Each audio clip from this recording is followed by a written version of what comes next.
So, yeah, before we start, let's do some introduction. So, again, welcome everyone. My name is Jolie, and I am the Student Recruitment Manager at the College of Legal Practice.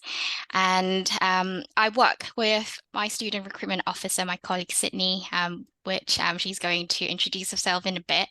But just a very brief introduction.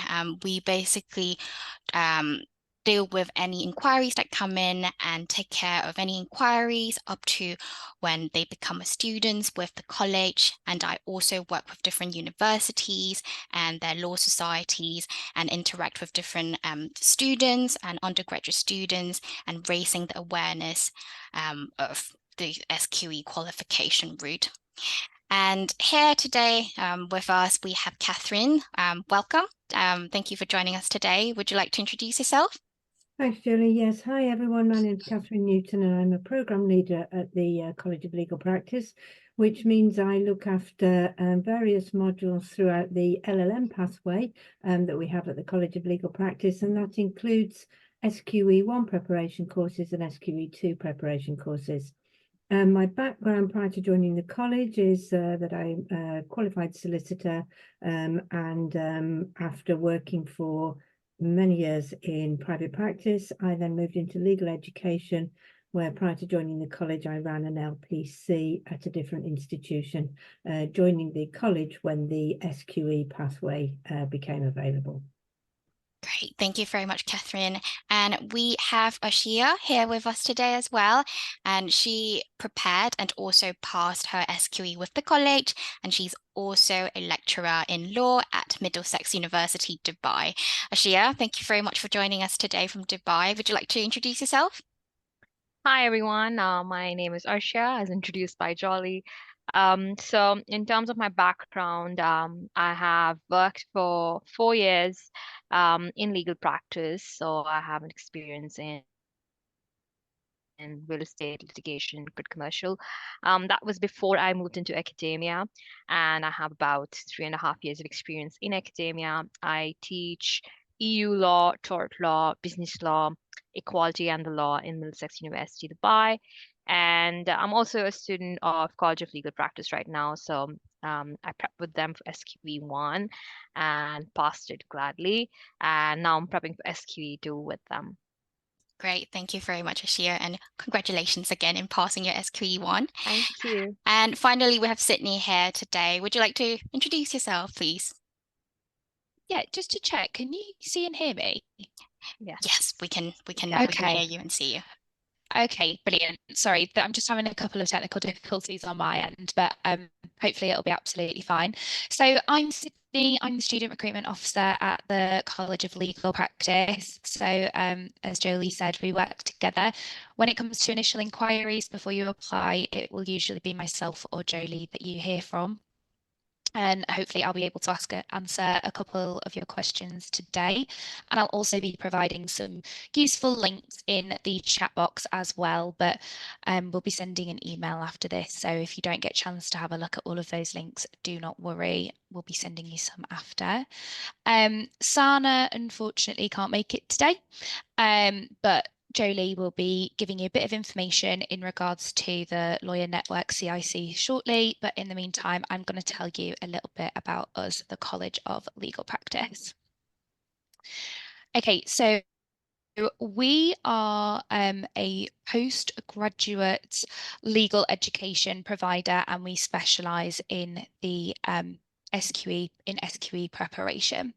Now, at the core of our ethos, we believe in accessibility and affordability. So we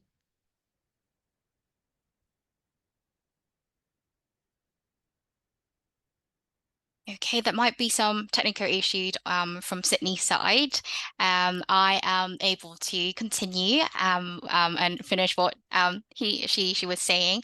So yeah, we are all about accessibility and providing affordable options for people. And of course, the law or the legal sectors is traditionally known for having so many barriers. So we wanted to do our parts to eliminate that by offering courses that are more affordable and accessible. And we also like to facilitate access through our personal and also targeted individual support, where all students will get access to high level of personal supervision. And lastly, just wanted to highlight that we wanted to ensure that we provide an inclusive learning environment through our learning and also teaching. So reasonable adjustments will be provided for those who need it, and we aim to give everyone an opportunity to get the most out of their learning. Right? So next, we just wanted to give you some examples of organizations, law firm, and universities that we work with. And we deliver our SQE preparation module as part of the partnership when we work with them. And here you can see some of the positive feedback from our law firm. So I'm just gonna give a couple of seconds for you to read through this slide. Okay. So, of course, just now in the beginning, Sydney did mention that we originally invited Sana from the Lawyer Network to join our session. And some of the participants, I'm sure that you heard about this event through Sana and also from the Lawyer Network. Unfortunately, there's some personal emergency that Sana will need to deal with today. So she cannot join us today, but still we wanted to introduce her Lawyer Network to everyone. So basically the Lawyer Network focus on encouraging the diversity and inclusion within the legal profession, with a view to improving social mobility and making the profession more accessible. And you can see on the bullet points here, they host regular workshops, events, and social opportunities with the aim to build connections and help people to build network or start building their connection and gaining some insights and experience into the life and also work of a lawyer. And the Lawyer Network believe that it is very important to ensure that these opportunities are available to everyone and are accessible, so that they aim to actually help bridge the gap from education into the workplace, and they aims to help open the doors to new opportunities and level the playing field. So if you would like to learn more about the Lawyer Network, feel free to go on LinkedIn, search for them, or you can also send a LinkedIn request to Sana as well. So moving forward, of course, the main theme of today is about SQE myths, and we wanted to bust some of the misconceptions that we normally have around SQE. So thank you so much again for everyone for submitting your questions, misconception, or myths that you would like us to address today. We have grouped all of your questions, all of the myths into 5 main myths today. Of course, as I mentioned in the beginning, please feel free to ask any question as we discuss each of the myths as well. So let's get right into the first one. So first of all, the number one myth that I hear from a lot of potential students when I speak to a lot of aspiring solicitor is that you need a law degree to qualify under the SQE route. So first of all, Kathryn, maybe you'll be able to give us some insight on this. What do you think about this myth?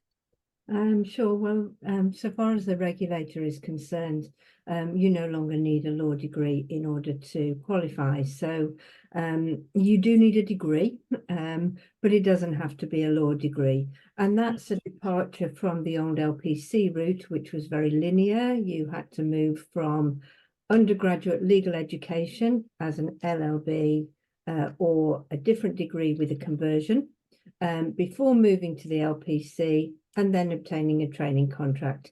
The LPC route is very different to the new SQE. Under the SQE route, the requirement, as far as the regulator is concerned, is that you have a degree, but it doesn't have to be a law degree. There is a different question, which I know is coming up later, about how helpful it is to have a legal education grounding, but you definitely do not need a law degree in order for the regulator to permit you to enroll as a solicitor. Great, thank you very much, Kathryn. So will you be able to give us a very brief overview. So what actual requirements do people will need to fulfill in order to qualify? Sure. So the regulator requires everyone who wants to enroll to have a degree, and then to have passed the SQE1 examination, which is an examination of functioning legal knowledge at the level of being a day one qualified solicitor. I know we'll get into the exams a bit later, but the threshold at which you're being examined for SQE1 is knowledge that a day one qualified solicitor will have. Following successful completion of SQE1, you are able to take SQE2. You must pass SQE2 in order to have the required qualifications to actually enroll. Coupled alongside that is the requirement to have qualifying work experience, which is 2 years of work experience full-time, essentially. And that package together, so there's 4 elements: your degree, your SQE1, your SQE2, and your qualifying work experience, are the essential components for the regulator to admit you as a solicitor. Great, thank you very much, Kathryn. So, I mean, from my perspective, we do receive quite a lot of inquiries from students and asking, okay, if this is like those 4 requirements are the things that people will need to fulfill, then what will be your position, or also Arshiya as well? Like, do you think a law degree or having some kind of law background is essential in actually passing the SQE and potentially like qualifying as a solicitor? What would be your insight on this? Arshiya, do you want to start? I don't think it's essential because there's a reason it's been made optional, right? But it helps, right? So having that background helps. So I had some context before I started. So it helped you have that confidence. But at the same time, I think if someone really wants to pursue it, and you take up a prep course, most of the prep courses, or if we are with College of Legal Practice here, they assume that you don't have that underlying knowledge, right? So they train you in a way that you don't know this information. So it's obviously it'll give you an advantage to have a law degree, but I don't think it's necessary, right? So you could still pursue it if you didn't have a law degree, provided, of course, you stay on top of your course material, which you will need to do regardless, even if you have one. So I think SQE definitely helps with, the accessibility bit. That's the reason why they introduced the SQE, right? Because the LPC was very rigid, and it created barriers to access the profession. And now we have the SQE, which makes it more flexible. It's difficult nonetheless, but it just makes it more accessible. So no, it would help, but it's okay even if you don't have the law degree, you can manage. Great, thank you very much, Arshiya. And Kathryn, what do you think about that? It's a really interesting one, isn't it? Yes.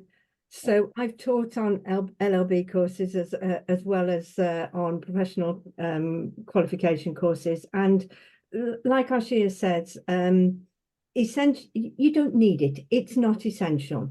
But I think if you flip it around and think what you get out of a law degree, that'll give you the size of what you're undertaking if you don't have a law degree and you embark straight on SQE1. So all law degrees contain certain foundation subjects. Essentially, there are 6 foundation subjects on a law degree. All of those foundation subjects are in your SQE1, and then in addition to those 6 subjects, you'll also encounter another 7 subjects on SQE1. If you've done a law degree, some of those other subjects you may have already studied from an academic perspective as part of your law degree. However, the style of study is different.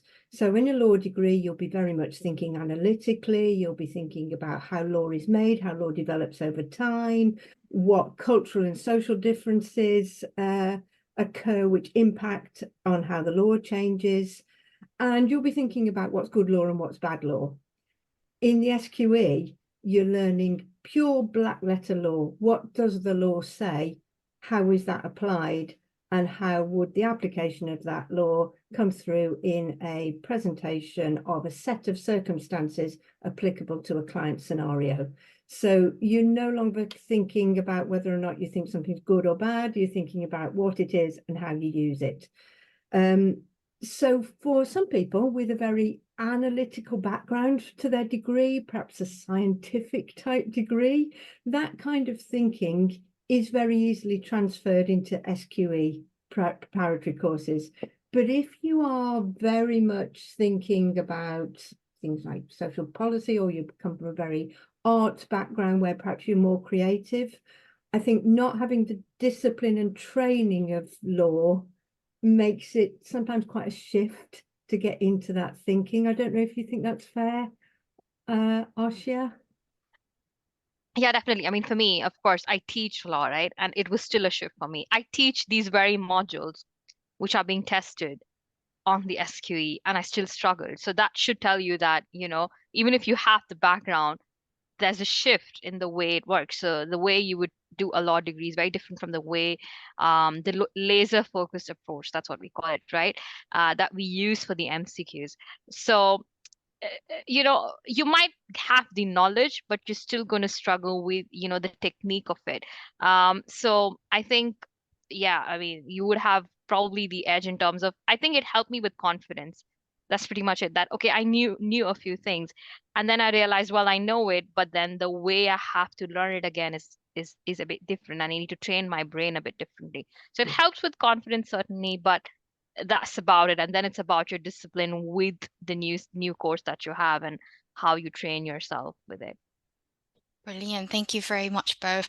And I guess, okay, first of all, we have basically addressed the first myth. But I guess one of the follow-up questions is, of course, law conversion courses is still an option, is still available. Given that the requirement or the qualification route for the SQE, a law conversion course is no longer required as opposed to the LPC route. So what would be your advice on the law conversion course? What kind of people would you recommend them to take the law conversion course before starting their SQE journey? Do we have a black and white answer, or it really depends? I think it really depends. But I think what you need to think about is the extent to which you have time available to really get to grips with the content that's in the 13 practice areas of the SQE exam and therefore any SQE prep course. So the law conversion course will give you those 6 foundation subjects that a law degree will give you. It's condensed. Obviously, it's a different style again from an LLB, because again, it's less analytical and more about learning about principles. But I think if you are the sort of person who wants to feel like you've got solid foundations before you move into higher level study, then a law conversion course can be very helpful. Always remembering that what you are aiming towards with your SQE prep courses is passing at the level of being a competent day one solicitor. That's different to the LPC route, where you were examined at the entry level of a training contract, which is 2 years prior to becoming a day one solicitor. So it's all about I think that point about confidence that Arshiya was making a moment ago is a really, really key thing to think about when you're thinking about your SQE preparation and your preparation for SQE preparation. Brilliant. Thank you very much.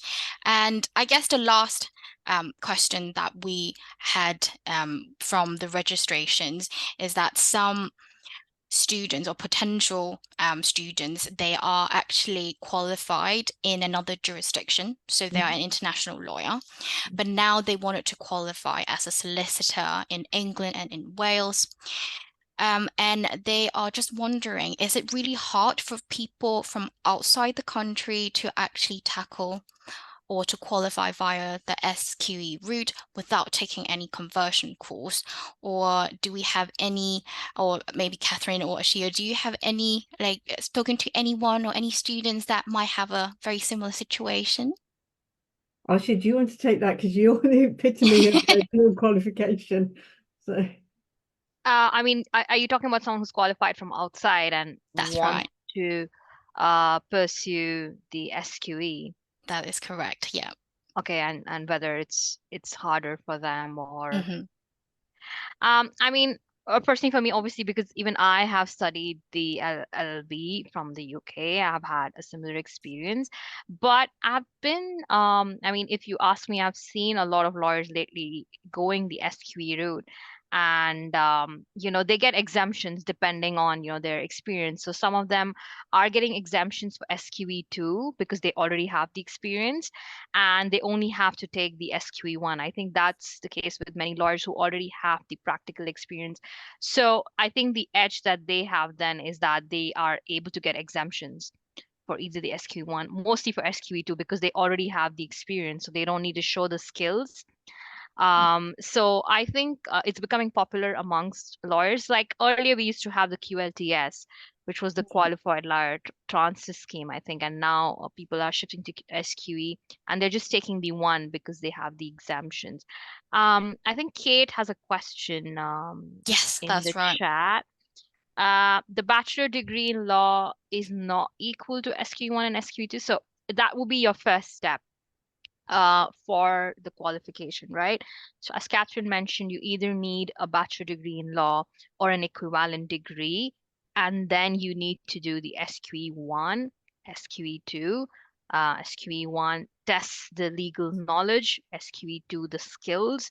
So you need to pass both separately, and then have the qualifying work experience, and that would then make you eligible to be a solicitor. So different things. That will be the first step, Kate. Great. Thank you very much, Arshiya, and thank you for your question, Kate. So let's move on to our second misconception, shall we? So the second one, concerned about the SQE pathway. So one of the misconceptions that I personally hear quite a lot is that you need to complete both SQE1 and 2 before completing the qualifying work experience. So is that right? Who want to go first? Arshiya, Kathryn, or Sydney? Who would you like to go first? I don't mind going on this, especially because I finished my qualifying work experience before I started the SQE. So I'm busting the myth right there. So I did mine much before actually, and I got my qualifying work experience signed off. And at that point, I wasn't even sure if I want to do the SQE, right? But I thought it would be just good to get it signed off before I left practice. So no, you don't need to. It's not linear, basically. Like, you know, doing your qualifying work experience can come after or before. And so that's why students, you know, if you are still in your bachelor's, you can try and get that experience while you're still studying. I think you can do it in up to 4 organizations, so you can start collecting that already. And that's what I advise students, like, you know, try to do whatever you can and get something under your belt in advance. So, you know, it doesn't seem a mammoth of a task once you get out of law school. So most of the students I know now are trying to get at least 4 or 5 months here and there so they can, you know, accumulate that towards their qualifying work experience. So no, you don't have to do it after. You can do it before. Just need to make sure you get it recorded. That's it. Great. Thank you very much, Arshiya. And Sydney or Kathryn, are there any patterns of any potential students or our current students? How are they approaching the SQE and qualifying work experience? I think one of the most frequent inquiries that I definitely have experienced is people that are already qualified in another jurisdiction. So if that applies to you and you have already worked as a solicitor, the qualifying work experience can be backdated, it can be completed worldwide in up to 4 establishments, as Arshiya just said. So when I have a lot of inquiries, that is something that I make people aware of. And also, if you've been working within another jurisdiction for quite a while, it's definitely worth exploring exemptions for the SQE assessments themselves and just seeing whether or not you do in fact have to do both. Have you got anything to add, Kathryn? Anything that we've missed? No, only that this flexibility around when to do qualifying work experience, how to do it, the number of organisations, etc., was part of the rationale for introducing the new pathway, so that it became more flexible, so that more people could qualify. It was part of the diversity and accessibility piece. So anybody who is telling you that you've got to do SQE1 and SQE2 first has just got it wrong. Thank you. Thank you very much, Kathryn. And yeah, I think it's a very good example of what Arshiya is achieving here, is that she has done the qualifying work experience first, and then she do the SQE exams. Based on my experience talking to quite a lot of potential students and also now current student, there are so many different ways in approaching the SQE and also qualifying work experience, and also depends on your journey and also your commitment as well, because quite a lot of people, they have to earn while they study, because they need to earn the funding in order to fund their study, in order to fund their preparation and the potential cost of the SQE. So what they will do is they will study while they work, and at the same time they will gain some work experience. So it can be done alongside one another. It's not like exclusive, you have to do work experience first and then you need to do the SQE. So I guess compared to the old LPC, definitely it is more flexible in that sense, and people can actually decide when they wanted to do the exam and when to gain the work experience. And quite a lot of people are actually using Arshiya's model as well. They wanted to test the water and try to gain some work experience first, try to see if the legal sector is for them, try to see if this is something they really wanted to do before they actually commit to starting the SQE preparation, preparing for it.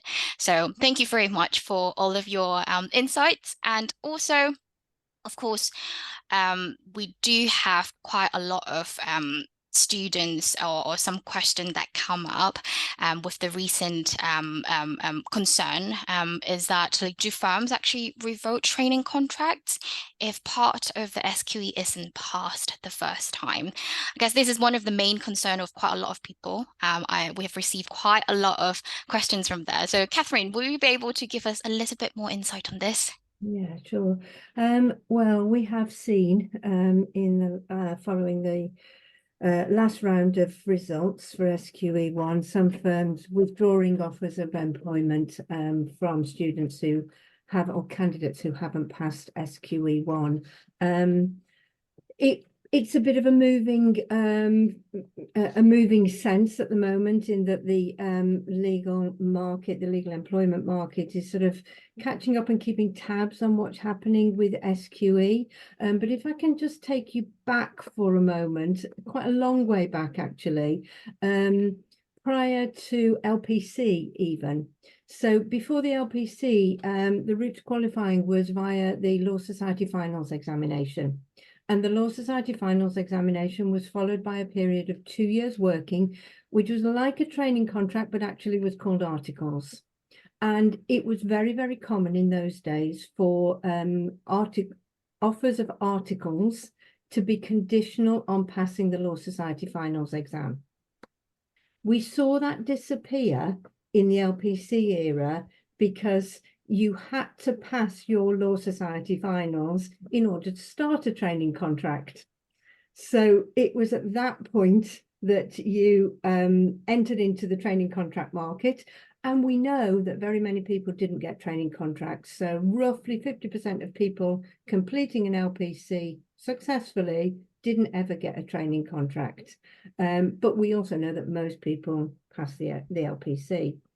So what's happening now is that firms are looking at their own recruitment, and sometimes they are offering periods of training. They're not training contracts, they're periods of training. And within those periods of training, their employees follow pathways in different seats in the organisation.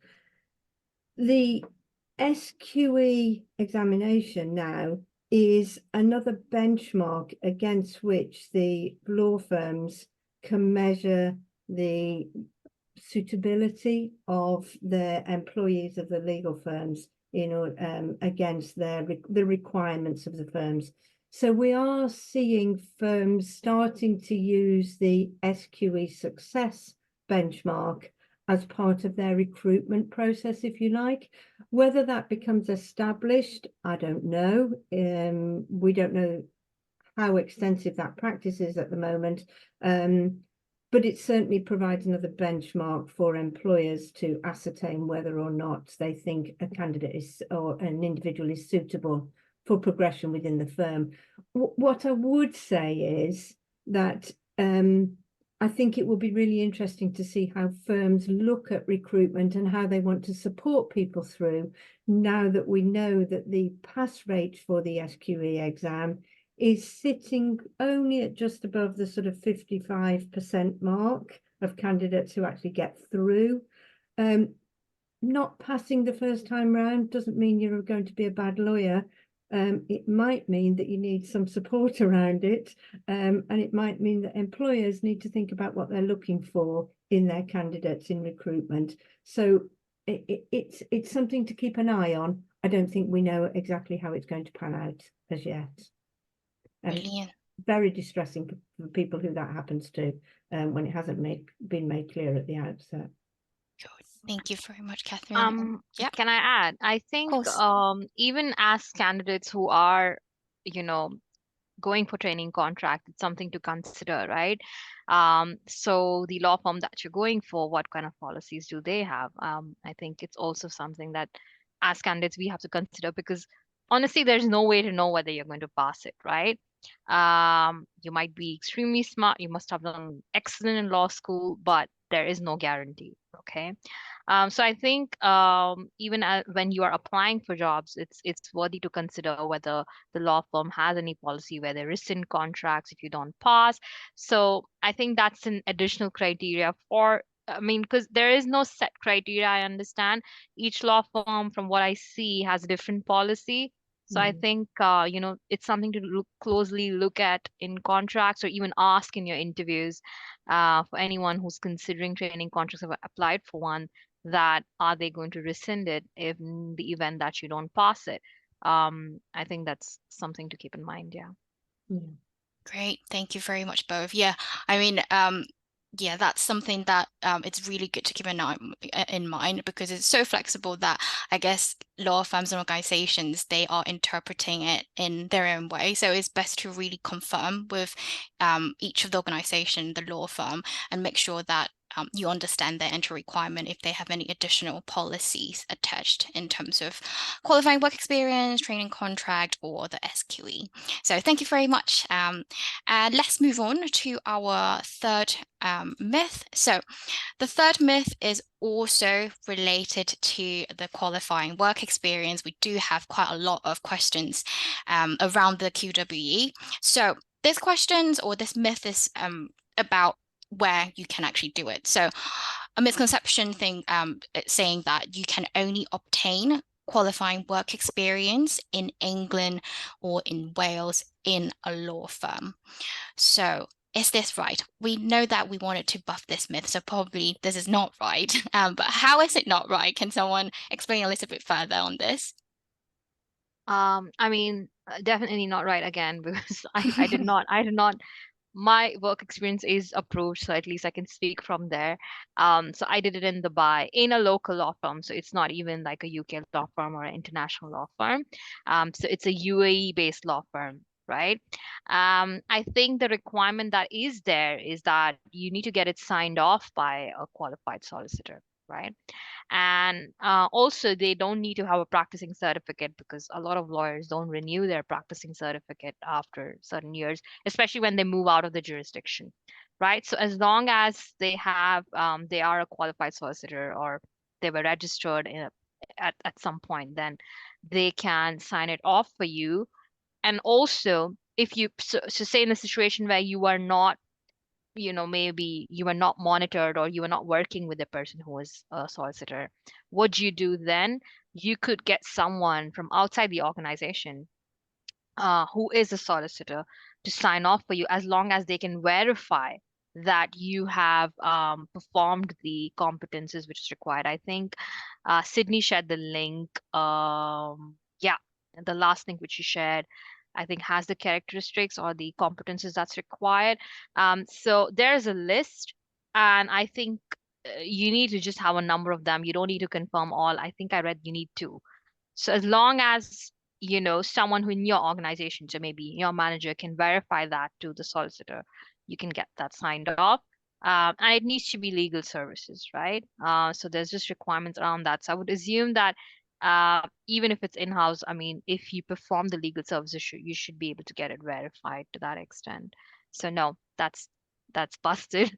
Definitely don't need to be in England and Wales. You can be outside, and then further information on what kind of jobs. So it can't be, I think it can't be pro bono from what I understand.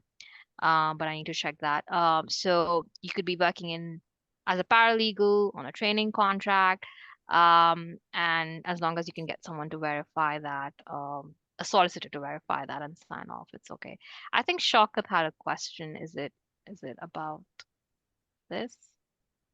Let's have a look and see. I don't see the question. Maybe it was. I mean, it's the hand raised. Okay, yeah. If you have any questions, do you mind putting it on the Yeah. Q&A checkbox or the checked so that we can answer that, if that's okay?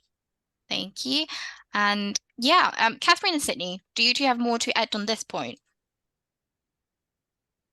I think just to reinforce that message of anywhere in the world, signed off by a UK solicitor on the roll, but quite right, no practice certificate needed, and it can be in-house. It can be voluntary in the voluntary sector. It can be paid or unpaid, and you can do in 4 organisations, or you can just do in 1 organisation, but a maximum of 4 organisations.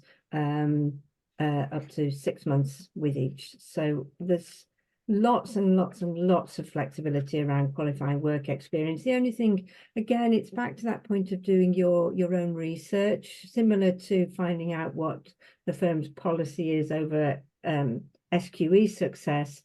It's about what they would be asking you to do, because if they've got you standing in front of the photocopier, that's not going to be qualifying work experience that will get signed off. You need to be doing tasks that are about solicitor competencies, like analysing a case or doing instructions to a barrister or that kind of thing. So do your research, make sure you ask some careful questions, and make sure you ask at the outset, if you are interviewing for a position, would you be prepared to sign this off as qualifying work experience when I finish with you? I think that's really important. Definitely. Thank you, Kathryn. We do have a question, and I guess, Kathryn, you kind of answered the question, because they were asking if a legal services administrator within the legal firms will count as a qualifying work experience. But I guess it's very important to do the research and check if they will meet the competencies, and also if they will meet the requirement from the SRA. Is that right? That is right. And actually, in the link that Sydney's posted, you'll find a template for recording your qualifying work experience, and that will give you a sense of what you're needing to log so that it can be signed off, because it's the sign off that is then accepted by the SRA when you seek to enroll to be admitted as a solicitor. So it very much puts the onus on you as the individual to make sure you're keeping your records so that you can get them signed off, and then you've got your record of sign off to send to the SRA. Great, thank you very much, Kathryn. I know that we have another questions, but that is relating to like applying or signing up to SQE registration, SQE preparation course. Sydney, do you mind providing more information on that one? We can send you over the link for that, and we can also talk a little bit more about that at the end as well. But thank you very much for Kathryn, Arshiya, and also Sydney for providing some more information about the qualifying work experience. I personally actually read a recent survey on QWE published by the SRA. And to comfort everyone a little bit, they actually said that there were just over 5,000 qualifying work experience confirmation recorded with the SRA by November 2023.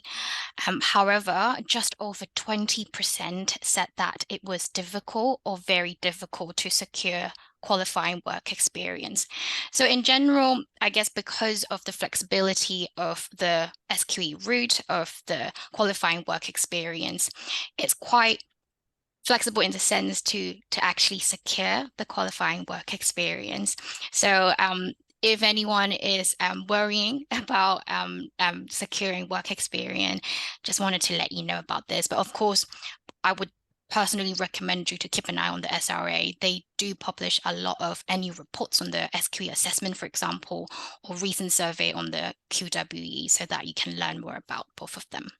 So let's move on to our fourth myth. So this myth is actually about the actual SQE assessment. So some of them may think that the format of the SQE1 assessment is MCQ questions, and MCQ questions are actually very, very easy. So first of all, what do you guys think about it? Sydney, would you like to start first?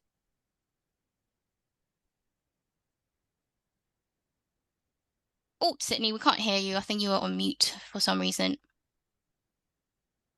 I was, because I didn't want you to hear me typing. I didn't want to cause any distraction. Sorry, guys. Were you asking, sorry, whether or not the SQE one's easy? Yes, a lot of people think that, because the format is MCQ, and in general speaking, they think that, MCQs must be very easy, and it's very hard. So what do you think? I mean, I don't want to scare anybody, but it's not. That's the short answer. So for every multiple choice question, some people might thrive with that, but we do make it quite clear that for each question for the SQE1, you have 5 answers, all of which are plausible, and you basically need the background knowledge so that you can identify the single best answer. So I guess there's pros and cons to everything, but I definitely wouldn't say that it's easy, and that is a misconception if you think that.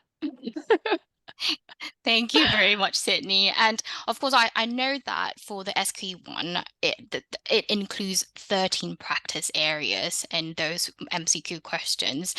Kathryn or Arshiya, would you be able to give us more detail about those questions, and what will be the best way or top tips in actually preparing for the SQE1? I mean, yeah, definitely not easy. I mean, I thought so too, so I'm not gonna blame people, right? I'm like, it's MCQs, how hard can it be? The options are there, everything's there, you just need to choose. But as Sydney said, it's single best answer, and sometimes more than 3 answers seem likely, and they may all be also correct, but it's the best answer out of them, right? There are 1 or 2 would jump out and are wrong, but you will definitely be confused between 2 or 3 in the exam itself. The best way to do it is actually to practice, I think. So while you may study, I think a good part of it is practice, because that helps you. You have to keep in mind it's under time conditions. You have 90 questions, and I'm just trying to think. Is it one? I mean, oh my God, is it 180 minutes? I'm trying to think now. 3 hours, right? 3 hours? 2.5. Yeah, 3 hours. 2.5. 2.5. 2.5. Correct. Yeah, sorry. I just spaced out suddenly. You've I think I don't want to remember. So painful. I don't think I want to remember it. It's 2.5. Yes. I'm like, wait, how long was it? Yeah, 2.5 hours, 90 questions. Thanks, Kathryn, for jumping in on that. It's difficult. You have like 1.5 minutes approx for each question. So you may have the knowledge in your head, but for you to sift out the knowledge and choose the answer, I think you have to practice. I think in the weeks leading up to my exam, I think I had done over like 3,000 questions easy. Like I was just training myself for it day in and day out, because I knew that's what is going to be tricky.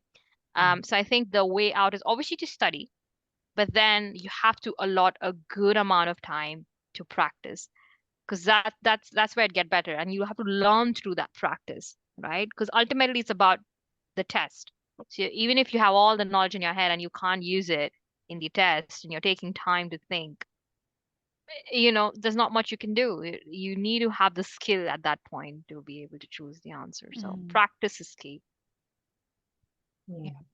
The positive now, though, is when it comes to, because for anyone that doesn't know, the SQE1 is split up into two parts. So you've got FLK1 and FLK2, and the SRA have actually increased the dates you can sit, haven't they? So rather than doing FLK1, say on a Monday, and then FLK2 the day after, where you might be quite fatigued, you can actually spread them out a bit more, can't you? So that is a positive. I believe that's the case, Sure. right, Kathryn?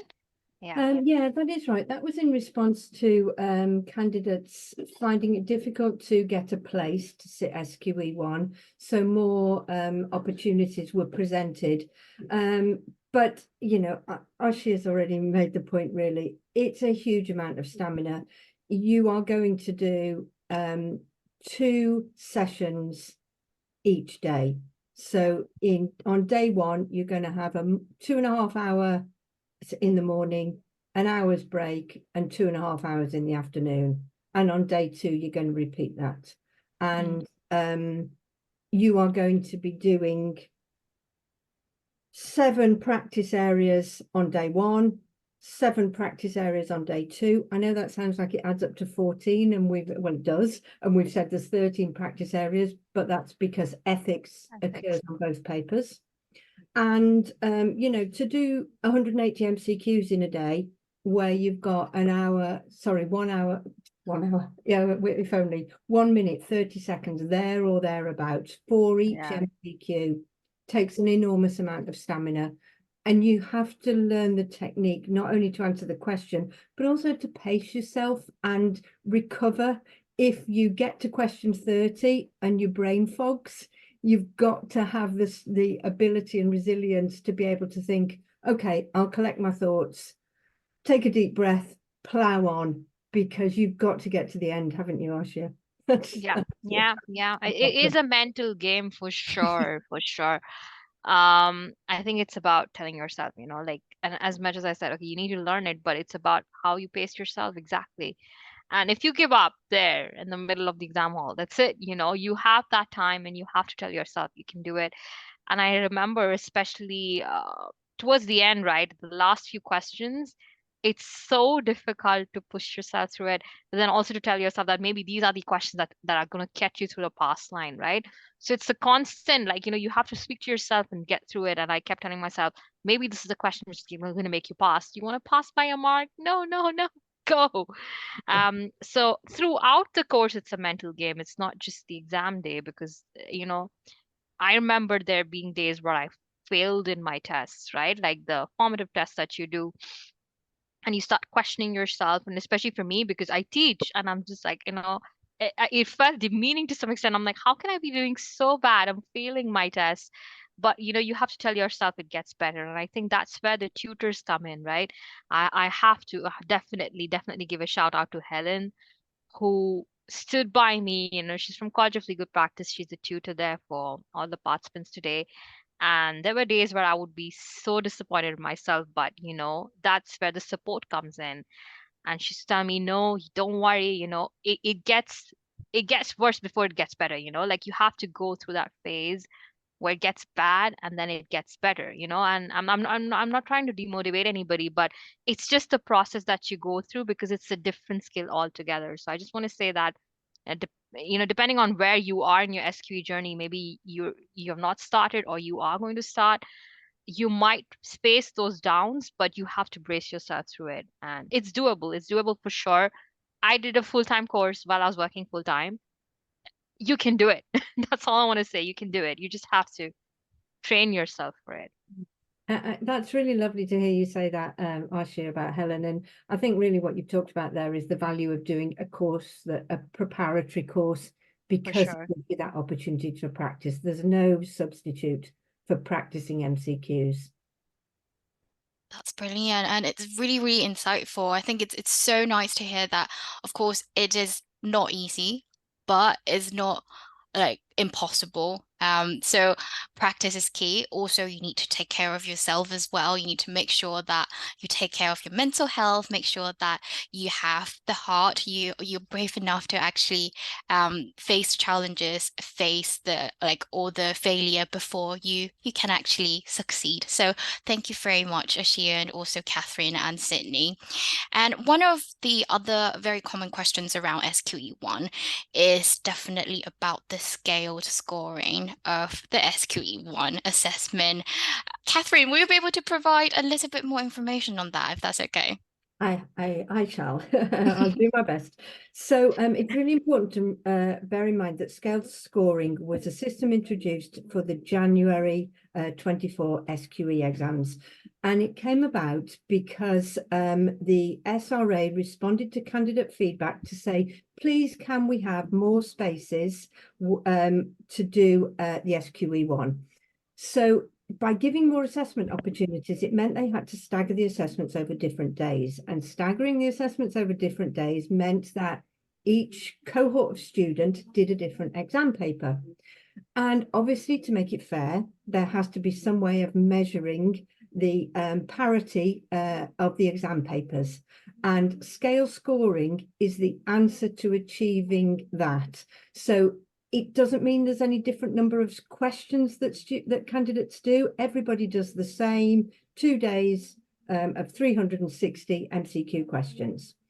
But to make sure that there isn't a difference in the difficulty between an exam sat on a Monday and an exam sat on a Wednesday, for example, scaled scoring is a statistical method of measuring the scores across the papers. So essentially, anybody who's telling you that it's a mark out of 500 doesn't understand the nuances of it. Anybody who's telling you that it's a 60% pass rate because you have to get a scaled score of 300 out of 500 doesn't understand the nuances of it. What happens is that everybody's scores are marked, and they're marked electronically. There's no individual marking these answers. They're marked electronically. And those raw marks, in other words, your mark out of 360, is then converted into a percentage mark that is scaled up into the scaled scoring system. It's a purely statistical thing. And the scaled score pass mark is always 300.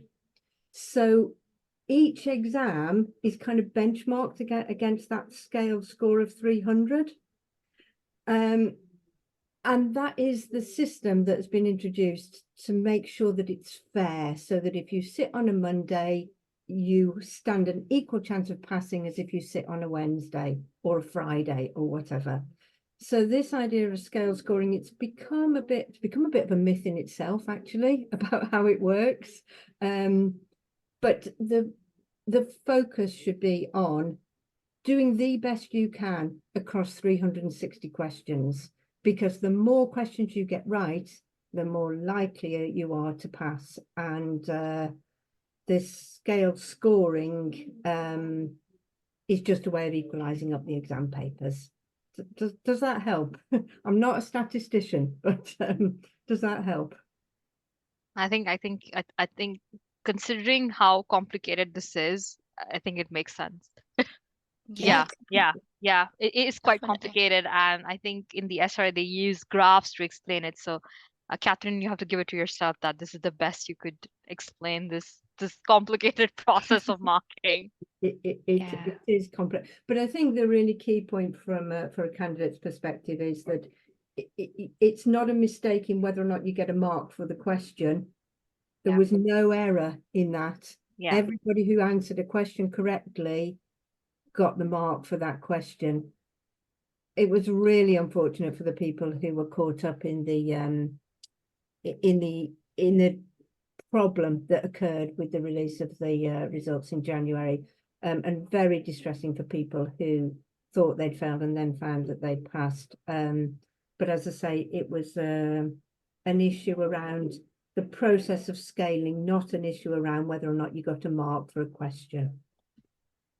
Good.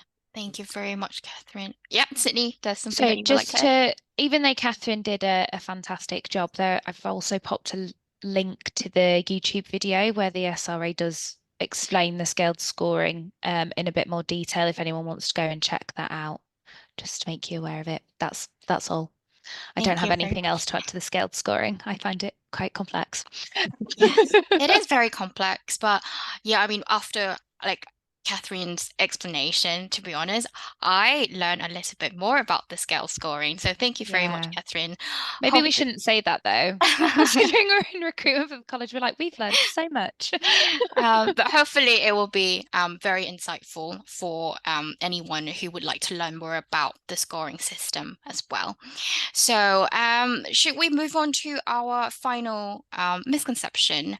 So this final myth is about SQE2.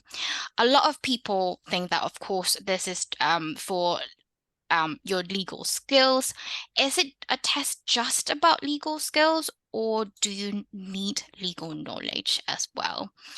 Who will be able to provide some insights on this?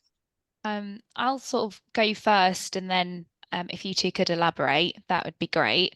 Thank you. So the way that we kind of discuss it to people is that it's 50% knowledge and it's 50% skills, because even though as part of the SQE2 you are going to be assessed on your written and oral skills, you need that knowledge within the relevant legal area to actually write and talk about the relevant things in order to pass the SQE2.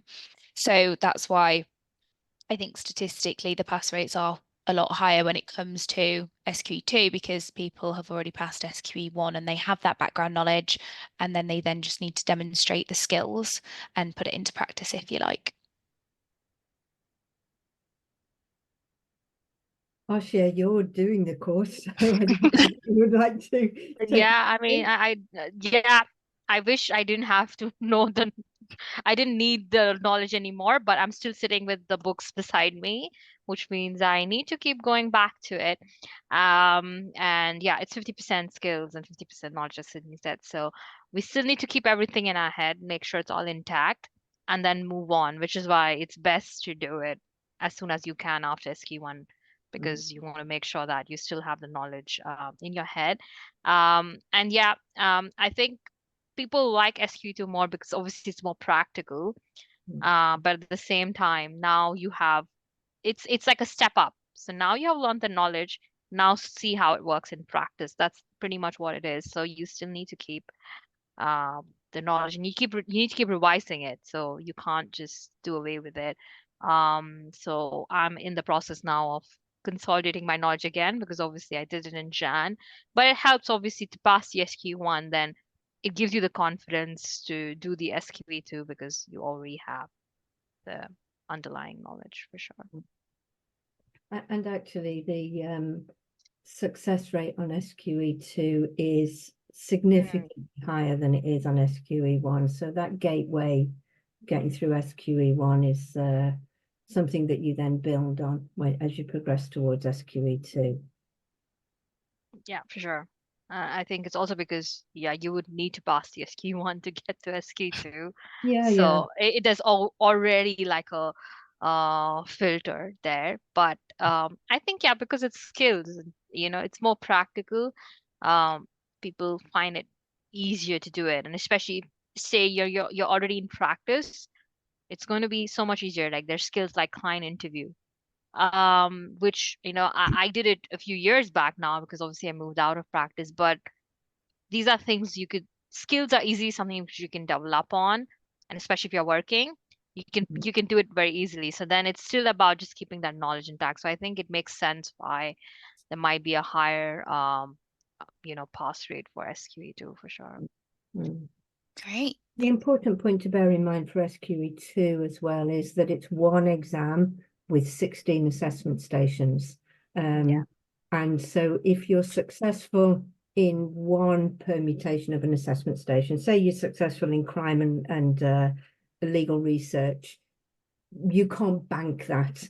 If you fail SQE2, you fail overall, and you've got to do all 16 assessment stations again. So it's really important, as Arshiya says, to keep all that legal knowledge current, because having got through that hurdle of SQE1 and done all that hard work for SQE2, you really want to put yourself in a position where you stand the best possible chance of getting through it successfully. Thank you very much. We actually do have, from the registration questions, we do have a few people who are from the LPC route. So they have exemption from the SQE1, and now they are thinking to do the SQE2 assessment, and they are struggling a little bit and they don't know where to start and how much they need to actually study for the SQE1 syllabus before they actually do the SQE2 preparation. Will you two be able to, or Sydney as well, able to provide any insight or suggestions on people who have an exemption from the SQE1 and how they can actually prepare for the SQE2 assessment? I mean, for me, the way I'm revising it is that, say, obviously, I'm using the College of Legal Practice course. So as I do the activities, I revise the relevant sections, and that's how I'm doing it. And I think it's the more activities that you do, the more you revise those relevant concepts. Because again, you can't go through the entire course content for sure. So, I mean, the more you practice, the more you're exposed to different topics and different subject areas, and the more likely, you would have the knowledge that you need in the assessment situation. So again, back to the same point, practice and then learn through that. So when you read a question, then you want to make sure that you revise those concepts. And I think with College of Legal Practice, with the questions, they even tell you which chapters, units to revise. So it helps you go back on that topic and then revise that and come back. Because I don't think it's, again, possible for you to go through every single thing. It wasn't possible even when I did SQ1. Like, you can try, but you can only try.